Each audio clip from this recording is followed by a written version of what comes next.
बिस्मिल्लाह रहमान रहीम अस्सलाम वालेकुम प्रोग्राम मशरिक लीड सरा ज़ेम मोहम्मद इरशाद प्रोग्राम की तास्ता हर कले वयू ग्रान को तुनको प्रोग्राम मशरिक लीड की मंगा प मुख्तलिफो इशूज़ बानी खबर अतरी को चिकम द दिखार सर तड़ली इशूज़ वी कम द आवामो सर तड़ली इशूज़ वी नन प्रोग्राम की बहु मंगा पद्वा अहमो इशूज़ बानी खबर अतरी को छपा के लुम्बई इशू चिमंग सर कमदा नवागा द पैरामेडिक्स दा चे आगी नन पे खबर के द खपलो چې کوم غوښتنې وي کوم مطالبات د هغې لپاره هغې احتجاج کړی او دا احتجاجونه چې کومه دي نو که د هیلث سره خبره موږ وکړو د صحت محکمې سره خبره وکړو نو کله ډاکټران پاسي کله نرسان په خپل احتجاج کوي کله پیرامیډکس احتجاج کوي نو دغه د احتجاجونو سلسله د ډېر وخت نه همدغه شانتې روانه ده د دې څه مطالبې دي د څه غوښتنې کوي څه تحفظات لري په دې باندې به په دې ننني پروګرام کې خبرې اترې کوو موږ سره چې کوم بل ایشو ده نو هغه د سکولونو د کولاوېدو په اړه ده چې په دریمه مرحله کې نن شپږ میاشتې او 18 ورځې پس تعلیمي ادارې چې کوم دي هغه په مکمله توګه کولاو شوې تعلیمي سرګرمۍ بحال شوې نن پرایمري سکولونه چې کوم هغه هم کولاو شوي دي نو په دې باندې به هم موږ په نن پروګرام کې خبرې اترې کوو چې آیا دغه په سکولونو کې چې کولاو شو اوس په دغه باندې چې کوم ایس او پیز دي په هغې باندې عمل درآمد کیږي آیا په دغه باندې عمل درآمد ممکن دی او که نه دی پروګرام کې ما سره وي نن رویداد شاه چې د پیرامیډک اسوسییشن صوبایي صدر دی هغه به موږ سره موجود وي رویداد شاه صاحب پروګرام کې تاسو ته هرکلی وایو موږ سره به وي عارف حیات چې کوم جرنالیست ملګری زموږ تکړه ریپورټر دی هغه هم په دې دواړو ایشوز باندې به د هغې سره هم خبرې کوو عارف بھائی تاسو ته هم پروګرام کې هرکلی وایو ډېره مهرباني ارشاد ګران کتونکو راځو اولني چې کوم زموږ سیګمنټ دی چې د کوم نن احتجاج شوی دی دغه احتجاج په اړه باندې رویداد شاه صاحب تاسو نه زما د تپوس دی چې تاسو د ډېر وخت نه دغه احتجاجونه کوئ تاسو چې کوم نن یو ځل بیا په احتجاج وایي ستاسو اصل مطالبات څه وو په څه خبر تاسو مجبوره شوئ چې تاسو یو ځل بیا سړکونو ته راووتئ بسم الله الرحمن الرحیم ارشاد صاحب زه ستاسو شکریه ادا کوم چې تاسو موږ ته موقع راکړه نن موږ احتجاج کړی و د پیرامیډکس خیبر پښتونخوا چې څومره پیرامیډکس وو هغه موږ پېښور ته راغوښتي وو د دې خو وجوهات خو ډېر دي تاسو ته څنګه پته ده موږ چونکې د صوبې کې په هیلث ډپارټمنټ کې مختلف چې څومره دغه دي د ادارې دي او دغه کې لکه ډایرکټریټ لیول دی سیکرټریټ لیول دی یا د میډیکل فیکلټي ده یا هیلث کیر کمیشن دی نو بعضې ځینو کې موږ هغې کې ممبران یو او بعضې داسې دي چې هغې کې د سره د پیرامیډکس نمایندګي نشته لکه د هیلث کیر کمیشن په حواله زه تاسو ته وایم داسې دا چې درې خلک دي په هیلث ډپارټمنټ کې د هیلث کیر پرووایډر په حواله یو ډاکټر دی یو نرس ته یو پیرامیډک دی چې کله د بم بلاست خدای دې قلم نه کوي یا مطلب دا داسې نور ډیزاسټرز یا د کورونا په حواله چې کوم پینډیمک و تیر شو اوس هم روان دی هغې کې تاسو به کتلي چې پیرامیډکس د فرنټ لاین سولجر په حیثیت په میدان کې او هغه چې کوم زمونږ ایگزټ پوینټس وو کوم انټري پوینټس وو په هغې کې لکه یو ضلع کې اته پوینټس هم داسې ځای نشته چې څلورو پنځو ضلع د بلې ضلع سره ټچ کوي په هغې کې پیرامیډکس د شپې د اتو او د لسو بجو پورې هغې مطلب دا دی چې هغې کې سواب اخیستل او د هغې چې د پیرامیډکس د ایچ ډي یو کې بیا مطلب د هغې ټسټونه د هغې ایکسرے تر دې پورې چې زمونږ اته پیرامیډکس په دې کې شهیدان شو او په سوونو زمونږ چې پیرامیډکس وو هغې ته کورونا شوی ده بلکې زما د صوبایي کابینټ کې واحد ما ټسټ نه دی کړی چې اوس دغه انټي باډیز ګینې درې میاشتې پوره ماته کف شوی و ځکه چې موږ مختلفو ضلعو کې دورې کړې وې په د خپلو ملګرو سره او د خپل سټاف دپاره د مریضانو دپاره موږ ګرځېدلي وو د دې وجه باندې مطلب دا دی چې موږ خو د دې دپاره په دې شینو کې بیا حکومت وایي چې تاسو بیک بون یې تاسو د ملا تیر یې چې کله زموږ مسلې راشي نو مسلو دپاره بیا زموږ حکومت بیا تپوس نه کوي د دې نه مخکې اوس موږ تقریبا 15 ورځې مخکې موږ احتجاج کال ورکړی و موږ سیکرټري صاحب راوغوښتو او زموږ یو په 15 مئی 2018 کې زموږ نوټیفیکیشن شو چې زموږ 14542 پوسټونه په هغې کې 92% ماته عارف صاحب ووایي چې تاسو په کم ګریډ کې نو زموږ 92% پوسټونه چې دا په 12 ګریډ کې موږ هغې دپاره کوششونه وکړل او دا زموږ هغه وخت کې عبد مجید صاحب الله دې ورته جون ورکړي هغې موږ ته مطلب دا دی د حکومت او د پرویز خټک صاحب هغه وخت کې وزیر اعلی او چیف سیکرټري صاحب په وجه امجد خان په وجه زموږ مسلې چې دین هغه څه ناسه حل شوې او موږ ته هغه ریشو انهانس کړه 92% پوسټونه چې دي نو هغه موږ ته اپګریډ کړل او 8% پوسټونه چې دي په ګریډ 12 کې پاتې شو بل 60% اپګریډ کړل او 40% چې دي نو دا په ګریډ 12 کې پاتې شو. اوس د 15 مئی 2018 نه تر اوسه پورې زمونږ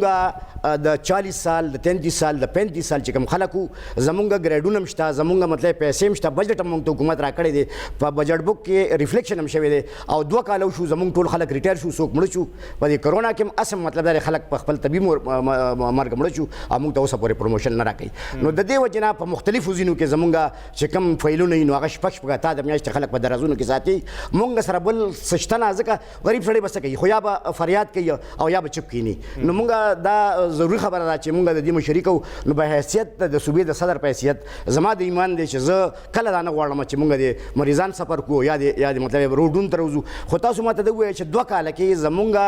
شته پوسټونه موږ ته خلک رانه کې موږ په اپګریډ نه کی موږ اوس جګه سکو چې موږ د ګریډ 12 کس د 18 پوسټ اگینست تنخالي د ګریډ 12 کس د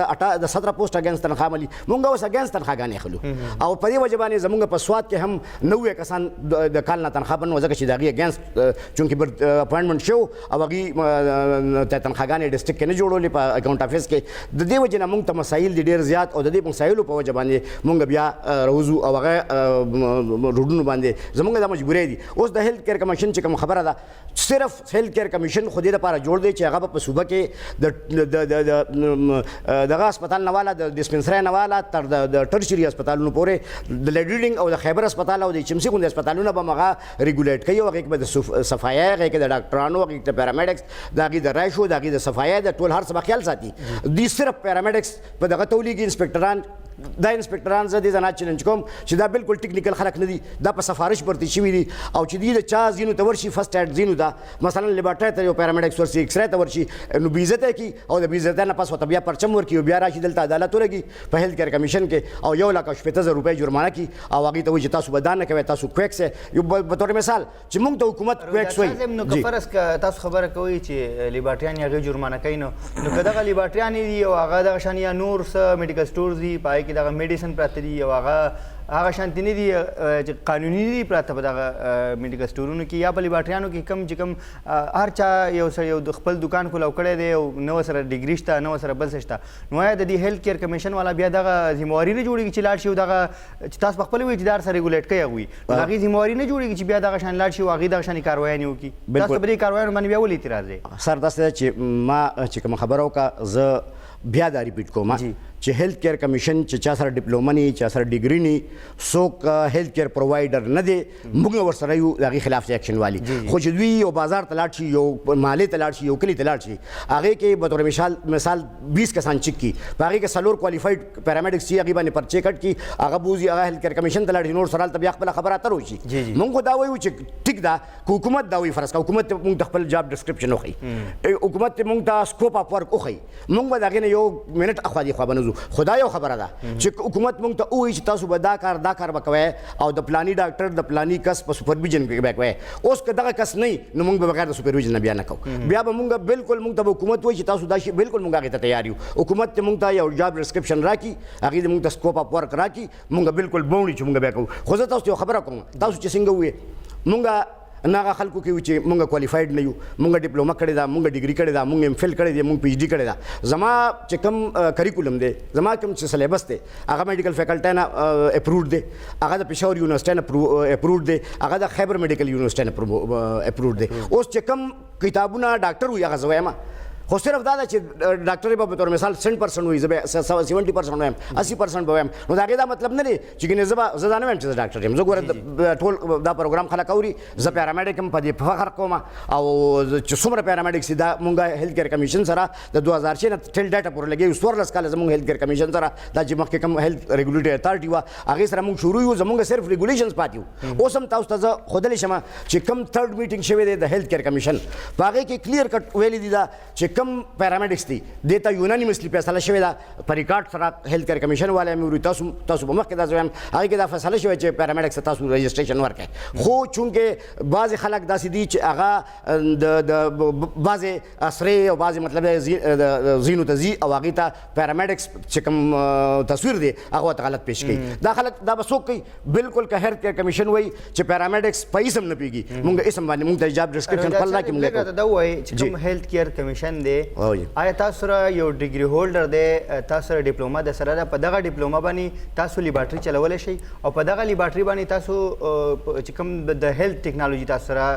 2 کاله ډیپلوما د سره ده په دغه ډیپلوما باندې تاسو خپل یو کلینیک په کلي کې کولی شئ یو میډیکل سټور چلولی شئ د هغې تاسو ته دوی اجازه درکوي سر دا چې څه لپاره مونږ لګوي دا خبره هم دغه ده دا چې خپل یو ځای دی د تعلیم سبا قدرې جو په تور مثال یو سړی ډیپلوما کړی دا اب د ډیپلومې چې دغه څه کار دی هغه کولی شي او د هغې سلیبس کې هغه ویلې دی کریکولم دی ویلې دی مثلا جی یو اف ای پاس کس چې دی هغه یو سړی غواړي چې دوی تا اف ای کړی دی او ته به دا کار کوې ټیک ده جی مونږ دا وایو ډیپلوما هولډر باندې چې کم کار په د هسپتالونو کې کېږي هغه کار مونږ بار کوو که هسپتال کې کم کار زه کوم او هغه کار زه بار کوم نو په ما باندې پابندي ده زه دا وایم چې کم کار هسپتال کې زه کوم په کار چې بهر هم کوم دا خو خبره نه شوه چې کم یو سړی یو کار په هسپتال کې کوي او کور ته بیا لاړ شي هغه ته ضرورت شي او هغه به دی وایي چې تاسو به کور کې مطلب تاسو خپل کور کې هم دا چې څه کار دا به نشئ کولی دا صرف په هیلث ډپارټمنټ کې زه تاسو ته یو وړوکی مثال به درکړم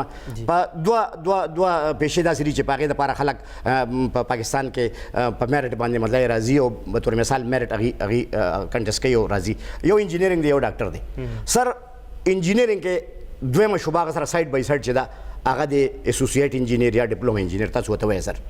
تاسو ته پته ده چې دقلته یو انجینیر د اس ډي او په کورسۍ ناست دي او دا انجینیر صاحب چې کله د دې ځای نه د ده پروموشن کېږي د سره کال پس یا 2 یا 4 پس ډیپلوما هولډر اسوسییټ انجینیر چې دی هغه اس ډي او هلته ناست دي هغه ته اسوسییټ انجینیر وایي زه خو ځان ته اسوسییټ ډاکټر هم نه وایم زه خو ځان ته پیرامیډیک وایم چې ته زما په نوم زه نوم هم نه غواړم زه په بورډ هم نه لیکم دا مې لیکلي ورکړي دي زه ځان ته لیکم هم نه په چټ باندې چې زه ډاکټر یم نو بیا زما په اعتراض د څه خبرې دي اوس که دا اعتراض وي چې تاسو مطلب دا غریب خلک یې او تاسو پیرامیډکس یې او تاسو مطلب دا په حکومت کې یا تاسو په اسمبلی کې یا تاسو مطلب دا پلاران یا تاسو رشته داران په غټو کورسونو دي او تاسو به مطلب دا د انتهایی ظلم دی او دې ته مونږ کله نیو تیار مونږ به مطلب دا چې بالکل حکومت مونږ ته وایي ټیک ټاک به لیکلي مونږ ته راکړي مونږ هغه کار کوو چې مونږ نه کوو صحیح ده رویداد شاه صاحب تاسو طرف ته به راځم عارف حیات هم مونږ سره موجود دی عارف بھائی لږ راته دا ووایي که مونږ وګورو که ډاکټرز دي هغې هم احتجاج باندې دي که نرسان دي هغه هم په احتجاج دي که پیرامیډکس دي هغه هم په احتجاج دي هر سړی په احتجاج دی هر سړی خپلې مطالبې لري آیا حکومت او بیا دا خلک راځي احتجاجونه کوي د هغې د وجې نه بیا چې کوم عام غریب بیمار دی هغه سفر کېږي نو آیا د حکومت دا ولې په دې خبره د خلک دومره مجبوره کوي چې هر سړی راشي او هغه احتجاج خامخا د خپل حق لپاره به احتجاج کوي د خپل حق لپاره د احتجاج دا دوی د حکومت د خلکو لپاره ولې دومره لازمي ګرځولی تاسو څه ګڼئ ارشاد زبا تاته د ماین لګه تمهیدن خبره کوم چې د پاکستان تحریک انصاف اوس دی وخت کې په خیبر پختونخوا کې وړومبني ځل حکومت نه دی صوبایي د هغوی د حکومت 2 کاله نه دي شوي بلکې د هغوی د حکومت دې ټایم کې اتم کال روان دی او دا مسله د دې حکومت نه ده که موږ وګورو ډاکټران په احتجاج باندې چې کله د هغوی احتجاج ختم شي نو بیا ینګ ډاکټرز بیل احتجاج کوي پروینشل ډاکټر اسوسییشن هغوی بیل احتجاج کوي بیا سینیرس چې کوم ډاکټرز دي هغوی بیا بیل احتجاج کوي د هغې نه پس بیا نرسان راشي نرسانو کې منځ کې تنظیمونه دي فیمیل نرس بیل احتجاج کوي میل نرس بیل کوي پیرامیډکس بیل احتجاج کوي همدغه سیم مطالبې دي چې د هغوی په 2013 کې وي 14 کې 15 16 اوس 20 شو همغه مطالبې را روانې دي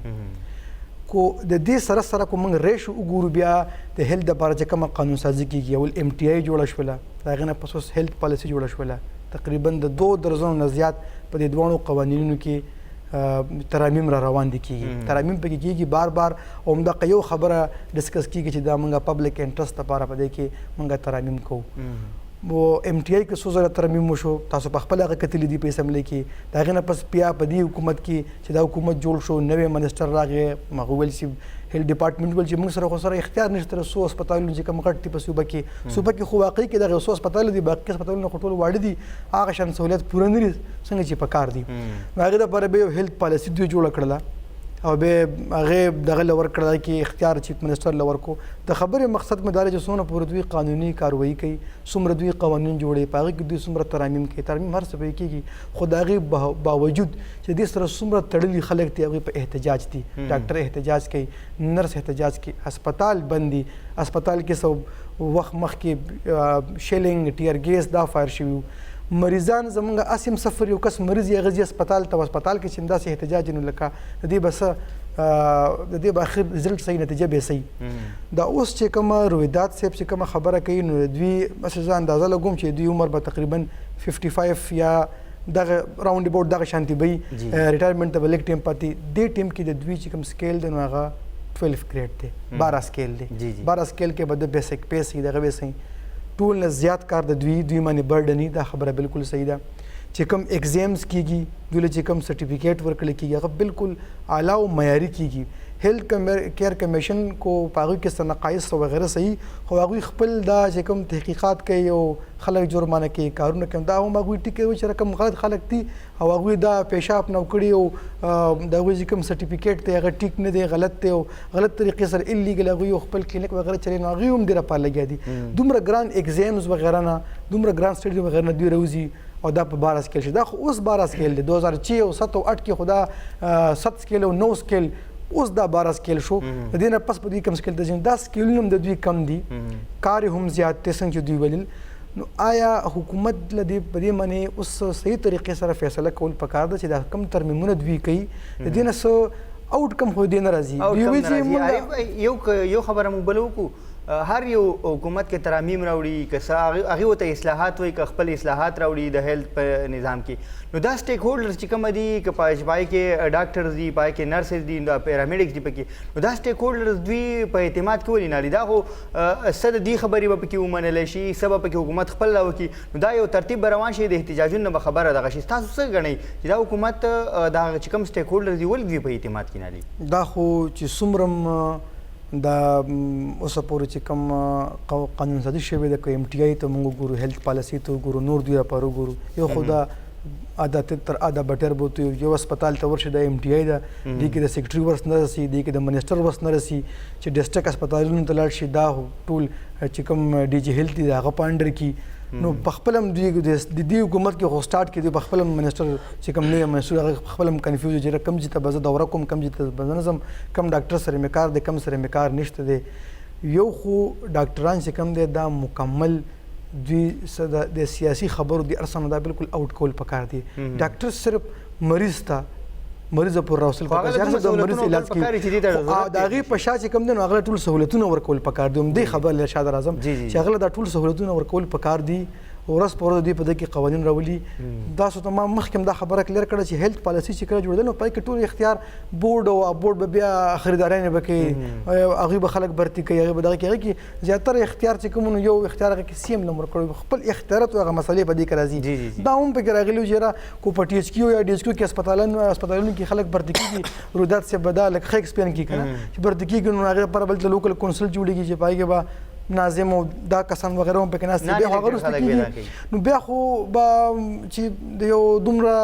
هاي ایجوکیټډ کس فیصله بل کس کوي او بیا داسې کس کې نو خو بیا ټیک خامخا راځي خامخا پکې سیاسي هغه مداخلت راځي دوی خو سیاسي مداخلت ختمول غواړي خو د سیاسي خلکو په وجه باندې به کومه برته نه کیږي نو هم سیاسي مداخلت دی صحیح رویداد شاه صاحب لکه دا وایي چې پیرامیډکس نن تاسو احتجاج اول تاسو ټوټل په ټولو صوبه کې تاسو سټین څومره دی تعداد هم څومره دی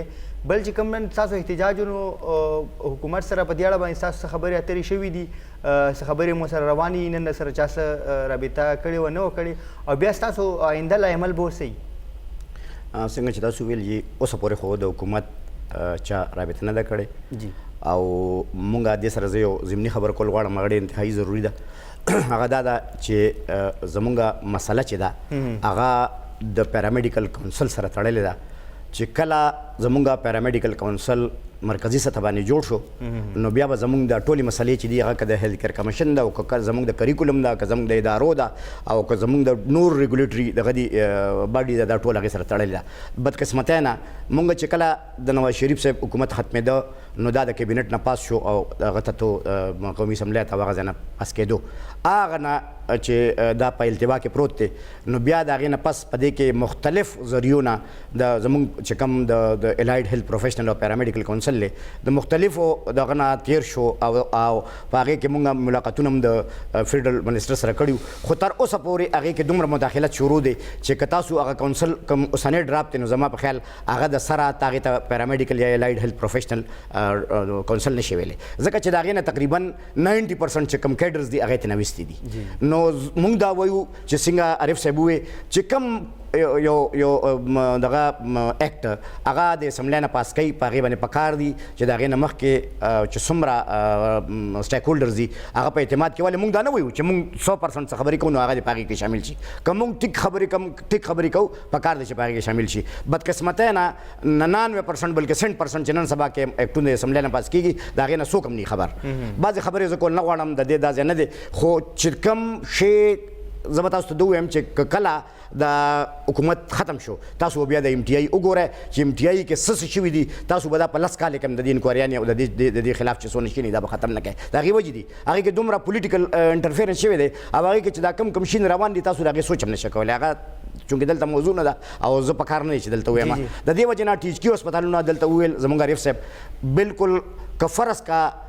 دا کم بل دی یو کس شی راوستل غواړي چې هغه هم طبیعي ده چې څنګه په لیډرینګ هسپتال کې په هغې باندې شلنګ شو هلته مونږ جیلونو ته تللي وو د هغه د ریچارډ شی په شکل کې دی که دا شی راغو ستاسو هیلث ډپارټمنټ دا بقایا چې کوم پاتې دی دا به هم طبیعي طرف ته لاړ شي دا زه په ذمهدارۍ سره دا خبرې کوم حکومت هغې ته اصلاحات وایي رویداد شاه صاحب سر که فرض کا په کور کې زه دا شی کوم چې په بچو باندې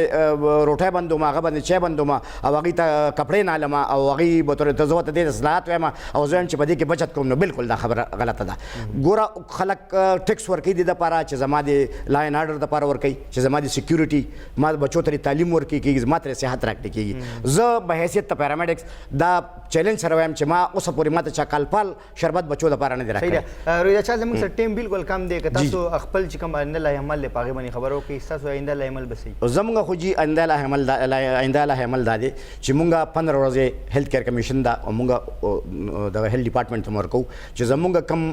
د ریشو انهانسمنټ ته زموږ چې کوم پروموشن دی او د هغې چې کوم رولز دي هغه په لا ډپارټمنټ کې پراته دي هغه رولز دي زموږ فوري طور وکړي شي ځکه چې هغې باندې الریډي SSRC شوې ده او ټول اډیشنل سیکرټران او زموږ سیکرټري صاحب د هغې مشر هغه ټولو دستخط کړی ده او صرف ویټنګ دپاره لا ډپارټمنټ ته تللی ده مهرباني وکړي دا زر تر وشي چې زموږ څنګه عارف صاحب وایي الله دې دې عزت وکړي چې زموږ پروموشن ټول دې ته بند دي او څوک خلک ریټایر دي څوک ریټایر کېدو الله دې څوک کېدای شي الله دې خیر کړي مرګ طرف ته ټول روان یو د دې وجې نه دا موږ فوري طور غواړو بله دا ده چې هیلث کیر کمیشن والا ته دا زه ریکویسټ کوم چې زموږ دپاره چې کوم ریګولیشن دی پکار دا دی چې حکومت سره هغې کینی او هغه ریګولیشن جوړ کړي او زموږ د جاب ډسکرپشن مطابق زموږ د تعلیم مطابق چې موږ ته کوم زموږ کوم کار په هسپتالونو کې کوو هغې د موږ ته اجازت راکړي اجازت درکړي ډېره مننه رویداد شاه صاحب موږ له ټیم نه کول ګران کتونکو پروګرام کې موږ سره د مې ټیم دی او د مې نه چې واپس راشو نو بیا به نن چې کوم په ټولو صوبه کې تعلیمي سرګرمۍ په مکمله توګه بحال شي په دې باندې به خبرې اترې کوو خو ټیم دی د مې د مخ واپس راځو موږ سره اوسئ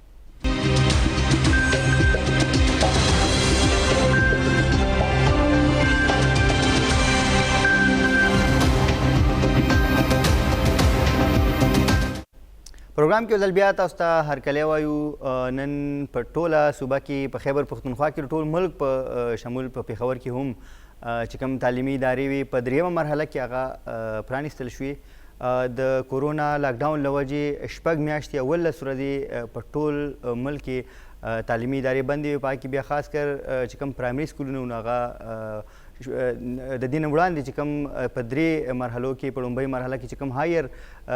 تعلیمي ادارې وي هایر ایجوکیشن تعلیمي ادارې وي هغه کلاو شوي په دویمه مرحله کې بیا دا شان میډل او د نن دغه پرایمري سکولونه چې کوم وو هغه کلاو شول په ټوله صوبه کې نن اگر چې لومړۍ ورځ وه حاضري کم وه خو په دغه سکولونو کې چې کوم اوس SOPs دي په دغه تعلیمي ادارو کې زمونږ که مونږ اورال خبره وکړو نو په سکولونو کې زموږ د ماشومانو تعداد چې کوم وي نو هغه ډېر زیات وي هغې به کینی څنګه هغې به دغه شان چې کوم SOPs دي هغه به فالو کوي څنګه نو په دې باندې به هم پروګرام کې خبرې اترې کوو عارف موږ سره موجود دی عارف بھائی که موږ وګورو نن ټول ادارې کلاو شوې یو حوصله افزا خبره ده چې زموږ سره ټول تعلیمي ادارې کلاو شوې خو خطرات چې کوم دي نو هغه اوس هم موجود دي تاسو څه ګڼئ چې دا خطرات به په کومه طریقه کم وو خطرات خو اوس ډېر زیات شو ځکه چې مخکې خو سکولونه بند وو ماشومان به کورونو نه راوتلل که څوک به راوتلل هم خو زیاتره به خلکو کورونو کې ماشومان ساتلي چې اوس خو ماشومان راووتل اوس خو مرضي هم د هغوی خپله شوله اینی ټایم په هغوی باندې چک نه په لاره ماشوم راځي ګاډي کې ماشوم ناست دي او بیا هغې نه په سکول ته راځي بیا نور ماشومان دي ماشوم کو سکول کې څه لاس وغیره څه په څه باندې وملګي خام شي نو هغه نوی زر لاسونه پټ کړي خپل چې نه داسې څه نشته دی اوس دوی دپاره په دوی باندې ډېر زیات چک ساتل پکار دی په سکولونو کې استادانو له اوس دا پکار دي چې سکولونو کې دوی باندې ډېر زیات هغوی نظر ساتي لکه چې ماشوم بیمار یا صحیح چې فوري طور د هغه کور والا ته اطلاع کوي یا هغه رسوي اسپتال ته ځکه کو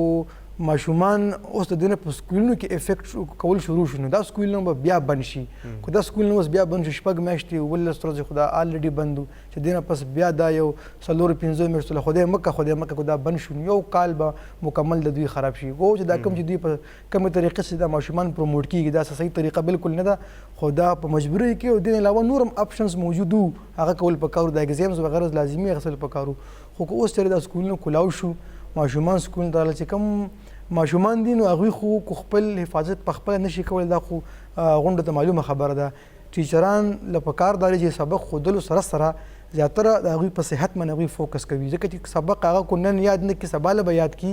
لیټ اورس کې به یاد کړي کور کې به یاد کړي خو کو ناجوړه شو نو هغې نه به یو ماشوم به یا دوه ماشومان به ناجوړه شي خو هغې د وجې بیا ټول سکولونو کې خلک کوم ماشومان د هغې والدین به ویرېږي سکولونه به بیا یو ځل بند شي ځکه چې حکومت خو بیا څه فیصلې کول غواړي دې نه علاوه چې کوم کالجونه ولدي کوم چې یونیورسټیونه ولدي هلته داسې کالجونو او د یونیورسټو په حواله سره تپوس کوم خو موږ دا وخت جاین کړي یو عزیز الله خان صاحب چې د آل پرایمري ټیچر اسوسییشن صدر دی عزیز الله خان صاحب پروګرام کې تاسو ته هرکلی وایو مننه جی سر لکه ته دا ووایي نن چې کوم پرایمري تعلیمي ادارې هم کلاو شوې کم ایس او پیز چې دي سر په کومه طریقه باندې به تاسو دغه فالو کوئ دا لږه ګرانه به نه وي بیا خاص کر هغه ماشومان چې هغه ډېر واړه دي هغه د یو بل سره که څوک منع کوي هم د هغې باوجود هم د یو بل سره نږدې ځي یو بل خواله ځي هغه لږ به ګرانه نه وي تاسو لپاره بسم الله الرحمن الرحیم ټول نه خو مخکې ستاسو شکریا ده کوم ارشاد بھائی یقینا چې مشکلات به وي خو نن موږ دپاره خصوصي د خوشحالۍ ورځ وه چې دا تعلیمي سلسله موږ د ماشومانو دا تقریبا د 13 مارچ نه منقطع شوې وه او نن بیا دغه تعلیمي سلسله د الله په فضل باندې شروع شوه په دې موږ د وزیر تعلیم سیکرټري صاحب ډایرکټر صاحب د دې محکمه تعلیم هم شکریا ادا کوو چې دوی لکه په هر یو اجلاس کې چې کوم په مرکز کې کېده نو دوی به هم دا خبره کوله چې یاره موږ خپل سکولونه کولاوېدو ته تیار یو د هر قسمه ایس او پیس په حواله سره نن که زمونږ پرایمري سکولونه کولو شو نو دا هغه ماشومان دي ګلونه چې یقینا حکومت ته او د قوم دپاره هم دا یو ضروري و چې زمونږ د ګلونه ماشومان چې کوم دي د دوی زندګي دا زموږ دپاره ټول نه اهم ده نو په هغه حواله باندې چې دا 4-5 میاشتې چې کوم تعلیمي سلسله رکا وه نن د الله په فضل باندې هغه تعلیمي سلسله دوباره بحال شوله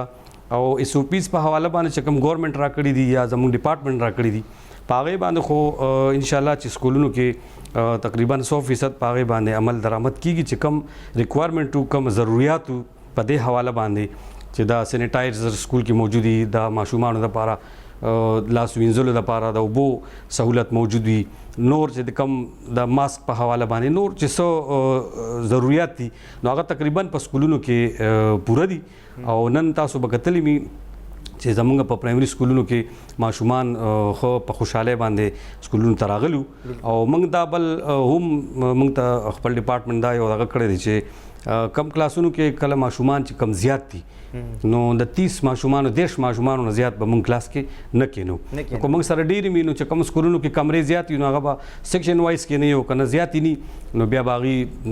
داسې کوي چې لکه نیم ماشومان به نن راځي نیم به سبا راځي داسې یو ترتیب به ولې جوړو انشاءالله صحیح عزیز الله خان صاحب تاسو اخري خبره چې تاسو کوم وکړه چې موږ ته محکمه تعلیم ویلي دي چې کوم سکولونو کې ماشومان زیات وي نو هغه به تاسو د هغې سیټینګ ارینجمنټ به داسې کوئ چې د 10 نه زیات وي یا 40 نه زیات وي نو هغه به تاسو په یو کمره کې نه ایساروئ هغه به یو ورځ باندې به نیم ماشومان په یو ورځ راشي نیم به په بله ورځ راشي آیا تاسو نه ګڼئ چې الریډي د ماشومانو ډېر زیات ټایم ضایع شوی دی او یو اوس بیا هم په هفته کې چې شپږ ورځې او په شپږ ورځو کې هغه درې ورځې دا نور هم د ماشوم چوټي وکړي نو آیا تاسو نه ګڼئ د دې هغه چې کومه ټیم ضایع شوی دی او اوس نور هم ضایع کېږي به په کومه طریقه بیا د دې ازاله تاسو کوئ داسې ده چې موږ سره اوس موجوده وخت کې چې زموږ کوم بلډینګ سټرکچرز کمرې دي نو هغه خو دومره ګنجایش شته چې هغې کې موږ سیکشن وایز هلکان نیم کو کېنو خو لکه داسې سکولونه هم شته چې هغه ځای کې بیا کمرې کمې دي موږ سره او تعداد د ماشومانو زیات دی نو لکه چې کم اس او پیز دي کم دغه سماجي فاصله به دي موږ ساتو په هغې حواله باندې خو موږ بیا لکه په پرایمري سکول کې په یو کمره کې 50 شپېته اویا دا ماشومان نشو کېنولی ځکه چې دا خو بیا همغه طرف ته خبره ځي چې د کم د وجې نه دا شپږ میاشتې یوه میاشتې تعلیمي سلسله منقطع شوې وه او د دې ماشومانو د دې د ژوند دپاره د دې د سیفټي دپاره دا یو فیصله شوې وه نو دا خو بیا هغه طرف ته خبره ځي نو لکه دا خو به ضروري نه ده خو موږ دا وایو چې لکه موږ ته کم هدایت دي چې هغې کې مطابق به موږ د 30 ماشومانو نه زیات نشو کینو کلاس کې ځکه چې هغه کمرې ته عمره دي چې لکه څومره فاصله دي په منځ کې ساتو نو هغې نه 30 نه زیات په هغې کې بیا گنجایش نه پیدا کېږي صحیح ده عارف صاحب که موږ وګورو ما خپله باندې کتلي دي زه چونکې یونیورسټو ته ځم زه ګورم صرف په ویمر یونیورسټي چې کوم شهید بنظیر بټو ویمر یونیورسټي د هلته موږ لږ ډېر کتلي دي چې هلته هغې ځای په ځای باندې هغه د لاسو وینځلو لپاره چې کوم سهولت دی هغه هم پرووایډ کړی کوم ګیټ سره چې هغه سینیټایزر ګیټ وي فیمیګیشن ګیټ وي هغه هم ځای په ځای لګېدلي دي لږ ډېر هلته ښکاري خو که د نور یونیورسټیانو خبره موږ وکړو نو هلته هغه ایس او پیز چې کوم دي نو هغه بالکل نه فالو کېږي عارف صاحب نو تاسو څه ګڼئ چې د خطره په یونیورسټیانو کې نشته صرف په د لوړ سطح په سکولونو کې ده او یا بس خلک ورسره عادت شوي چې بس هایر ایجوکیشن ډپارټمنټ ویل یا ان سی او سی فیصله وکړه چې بس کولاو کوي نو بس کولاو شوي تاسو څه ګڼئ دا به څه د خطرې علامت نه دی چې دغه شان په ایس او پیز عمل نه کېږي دا ډېر غټ د خطرې علامت دی ارشاد چې کوم یونیورسټیانې دي هغې کې د ایس او پیز د عمل درآمد د لفظ استعمالول نه پکار یونیورسټي کې ټول چې کوم دي نو هغه په ماسټرز لیول باندې سټوډنټان دي هغوی له پخپله پکار دي چې پخپله باندې هغه حفاظتي اقدامات پخپله باندې وکړي د سرکار یا د ټیچر یا د یونیورسټي انتظامیه هغوی ته بالکل د وینا ضرورت را نشي کالجونو کې موږ وګورو نو هلته هم ښه میچیا ورلکان سبقونه وي سیکنډ ایئر کې تھرډ ایئر کې فورث ایئر کې نو هغوی له هم دا پکار دي خو هغه شانتې ایس او پیز نه ښکاري لکه زیاتره موږ په خپله وینو تاسو په خپله رپورټینګ کوئ چې همدغه شان هلکان روانې صرف ګیټ ته مخامخ ځي نو هغه ټیم کې صرف ماسک واچوي چېرې او هغه چې کوم څوکیدار یا هلته کوم کس ولاړ دی هغه هم صرف خپل ډیوټي پوره کړي او به زما مخکې ماسک اچول او کیمرې مخکې کې دا په ماسک تېر شو خو بیا ماسک لرې کړي سینیټایزر استعمال دا سینیټایزر استعمال وغیره څنګه چې د ماشومان د هلکان یا دا چې کوم د یونیورسټۍ چې کوم سټوډنټان دي چې سهار راوځي د کوره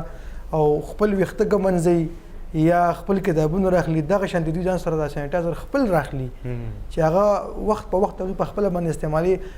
غټه یونیورسټي غټه کالج هر ځای کې خو سینیټایزر اویلیبل نه وي دوی له پکار چې خپل لاسونه هر کس چې خپل هر یو سټوډنټ چې صرف خپل ځان هم وساتي دا هم ډېره ښه خبرې خو که چېرې دا کیسز اوس دوباره خدای مکه شروع شو بیا په تعلیمي ادارو کې یا یونیورسټیانو کې یا کالجونو کې بیا به دا څه بندېږي دینه به بس په بیا ډېر به بیا صورتحال هم خراب شي او دا کالجونه یو ځل بیا بند شي نو عارف صاحب موږ افورډ کولی شو الریډي زموږ ډېر زیات ټیم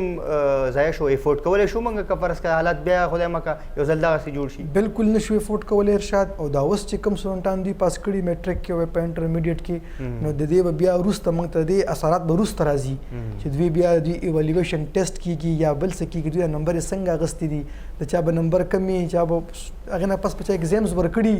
او هغه به ښه قابل کس وي خو د نهم چې نمبر راغلی لسم نمبر راغلی هغې داسې ورکړي نو هغې کې به بیا هغه پاتې بیا به هغه ته ریټوټلینګ څنګه کوي ریچیکینګ به څنګه کوي پیپر به دوباره څنګه ورکړي دا نمبر به بیا هغه څنګه پوره کوي د دې خو اوس موږ ته پته نه لګي خو دې اثرات به کم سے کم 4-5 سال بعد راځي چې کله سټوډنټان خپل سبق پوره کړي بیا هغوی نوکرو دپاره اپلای کړي او په ایوالویشن ټیسټونه چې کومې نمبر وغه هغې کې پاتې کېږي دا یو خطره خو الریډي موږ سره ده خو دې نه پس دا بند شو بیا داسې نمبر یې ورکړل شي بیا په دې طریقه موږ سټوډنټان پاس کړلی شي دا هلکان چې بیا ځي بهر ملکونو ته سبقونو دپاره نو هلته به بیا دوی ایوالویشن څنګه کېږي یاره آیا دوی خو ایگزامز نو ورکړي اوس خو صرف سکولونه کالجونه دې نه پس کو دا سیوا شو بیا یونیورسټیانو کې هم داسې مسله راغله او داسې په لایف کال باندې هغوی نه وای ایگزامز اخیستل نو د هغې به بیا لکه موږ به معیار څنګه ګورو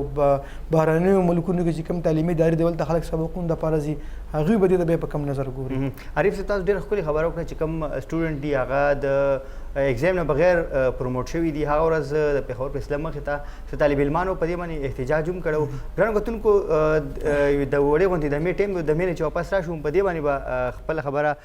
جاري ساتو. موږ سره اوسئ.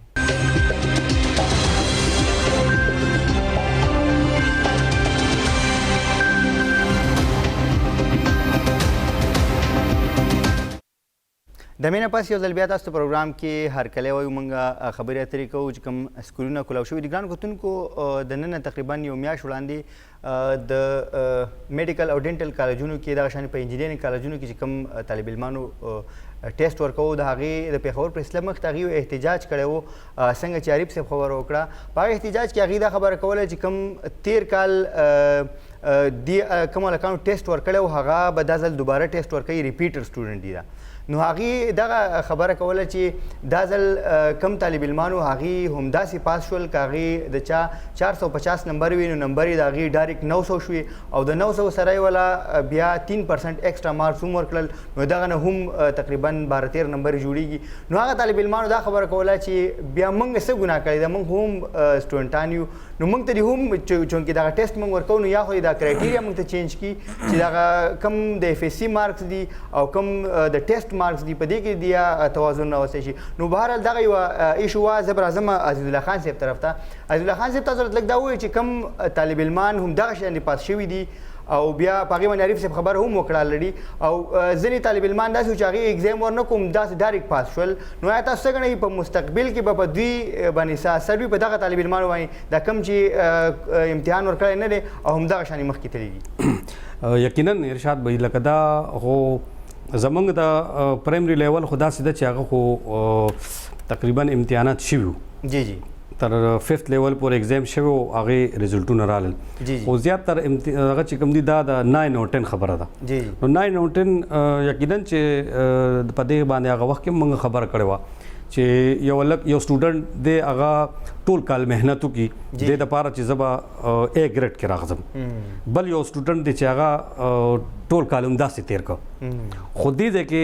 بیا د هغې هغه لیول داسې راغی چې لکه بس دیم لاړ پروموټ شو چې کوم ټول کال خواري کړی د هغه هم پروموټ شو. نو لکه دې سره خو زه اتفاق نه لرم ځکه چې بغیر اگزام پاس کول چې دی دا خو هسې تعلیم سره ګپ دی او د دې څنګه چې زما د ورور ووی نو راتلونکي وخت کې به د دې اثرات ډېر خطرناک وي چې دا کم